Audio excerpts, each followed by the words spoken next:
भाई लोग नमस्कार, क्या हाल है भाइयों। दोस्तों कहना है कि भैया भोजपुरी फिल्म के गाना एक समय चलल रहे भैया। बीतल जाले रतिया सुहानी बलम रौरे लगही तबानी।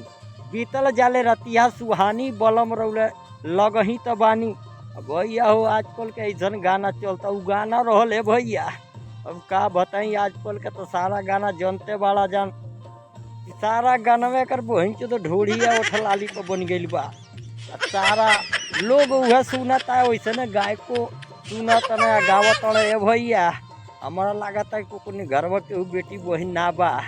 तो भैया हो अश्लीलता के जमाना आ गइल बा। कलयुग में अश्लीलता लोग देखता, अश्लीलता सुनता।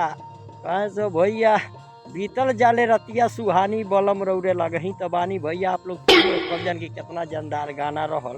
अब पारिवारिक फिल्म के गाना रहल, भोजपुरी फिल्म के गाना रहल, चार लोगों में सुने वाला रहल। अब तो खाली चलता उठलाली चाटता, ढोढ़ी चाटता, सारा भाई गोदाम हो गइल बा। ढोढ़ी उठलाली गोदाम हो गइल बा गायक लोगन के, सुने वाला लोग गोदाम देता। और अब के गाना चलता है भाई लोग, बीतल जाला रतिया सुहानी बलमुआ हो लगाओ मच्छरदानी, बलमुआ हो लगाओ मच्छरदानी। भाई हो आवत तड़ी सो 4 दिन गौने बड़ा प्रेम व्यवहार से बतियावत तड़ी सो। बड़ा जी जी कहूँगा करूँगा कहाँ बानी, रहुआ खाइम नहीं तो खाइम ना।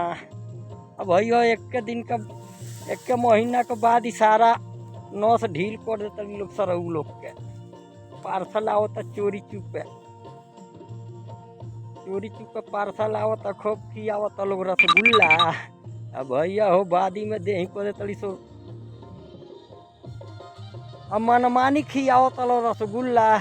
अब भैया हो कुछ दिन बीता तो लोग इज्जत को देतली सो खुलम खुल्ला, इज्जत को देतली सो खुला खुल्ला। ये भैया का है तो कि भैया 100 में 80 गो नैहरवे से खेलल खाइल आवत तड़ी सो तो लाड़क बात सो।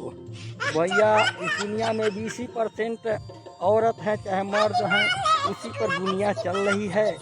बाकी लोग तो अपना ही कर रहे हैं, अपनी वाली ही कर रहे हैं मेरे दोस्तों। और मेरे दोस्तों हिंदी फिल्म में एक गाना चला था, जब हम जवां होंगे जाने कहाँ होंगे, जब हम जवां होंगे जाने कहाँ होंगे। अब जाके पता चला कि भैया हो आजकल 80% लोग सोशल मीडिया पे होंगे, सोशल मीडिया पर होंगे मेरे दोस्तों। बाहर कलयुग और बाहर सोशल मीडिया धमाल कर दिया है भैया। लाज ना शरम खूब नाचा तड़ी सो, खा के खूब अंडा हो जाता सो गरम। तो भाई हो वीडियो अच्छा लगा हो तो कमेंट में ज़रूर बताइएगा। और आप लोग अश्लीलता पर थोड़ा रोक लगाइए, क्योंकि भैया अश्लीलता गाने पर हमारे समाज में जो 20% लोग बचे हैं उनके ऊपर भी प्रभाव पड़ रहा है मेरे दोस्तों। आप लोग गायकों का मनोबल आप ही लोग बढ़ा रहे हैं जो अश्लीलता गाना गा रहे हैं मेरे दोस्तों।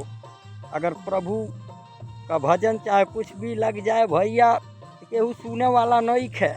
भाई हो ऑर्केस्ट्रा जाता रात भर, लड़का तो लड़का बूढ़ो दीवाना हो जाता है सो, लड़का तो लड़का बूढ़ो दीवाना हो जाता है तो भैया। घर ही में भैया भागवत अगर बैठ जाता तो घर ही के लोग नहीं बैठ के सुनता, वह 2 जना सुनता मुझे सुनने वाला बाबा की सब तो नाक ठहरावत सो रजाई में सूझ के भाई। तो दोस्तों ये दुनिया कहाँ तक जाएगा और कहाँ तक ले जाएगा मेरे दोस्तों समझ में नहीं आ रहा है। जय हिंद दोस्तों, बाय नमस्कार, बाय दोस्तों।